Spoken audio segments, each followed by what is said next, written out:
Live सेशनला join करण्यापूर्वी आपल्याला फोनमध्ये काही सेटिंग्स करायच्या आहेत. तर चला मी दाखवतो कोणत्या सेटिंग्स आहेत. सर्वात आधी आपला जर Android फोन असेल, तर आपल्या फोनच्या सेटिंग्स ओपन करायच्या आहेत. सेटिंग्समध्ये तुम्हाला इथे वेगवेगळे ऑप्शन्स दिसतील. त्यामध्ये ॲप्स किंवा ॲप सेटिंग्स असा जो काही ऑप्शन दिसेल त्यावरती क्लिक करायचं आहे.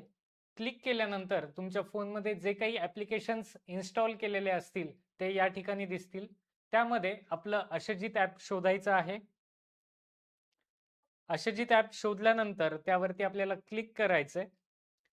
या ठिकाणी काही सेटिंग्स आपल्याला ऑन करायच्या आहेत. पहिली म्हणजे नोटिफिकेशन सेटिंग आहे. त्याला आपल्याला ऑन करायचंय किंवा अलाउ करायचंय. त्यानंतर परमिशन्स नावाचा एक ऑप्शन आहे, त्यावरती क्लिक करायचंय.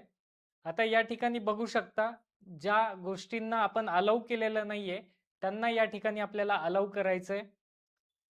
कॅमेरा असेल, त्याला इथे मी अलाउ किंवा आस्क एव्हरी टाईम करतो. तुमच्या फोनमध्ये जो काही ऑप्शन असेल, तो तुम्ही करू शकता.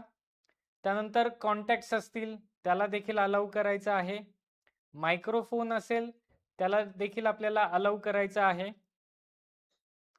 त्याच पद्धतीने बाकी ज्या काही गोष्टी असतील, जसं की phone, photos, video, near by devices किंवा लोकेशन, या सगळ्या गोष्टींना आपल्याला त्याला अलाउ करायचं आहे.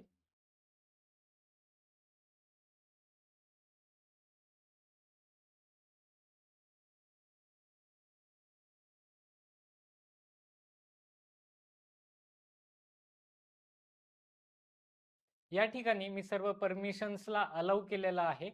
या पद्धतीनेच जर तुमचा आयफोन असेल, तर सेम वेनेच आपल्याला त्या ठिकाणी परमिशन्स अलाउ करायच्या आहेत. यामुळे लाईव्ह क्लास सुरू होताना तुम्हाला कोणत्याही प्रकारचा व्यत्यय, जसं की व्हिडिओ दिसत नाहीये, ऑडिओ येत नाहीये, आवाज येत नाहीये, ज्या काही गोष्टी असतील, याचा व्यत्यय तुम्हाला येणार नाही व लाईव्ह क्लासला तुम्ही सुरळीतपणे जॉइन करू शकाल.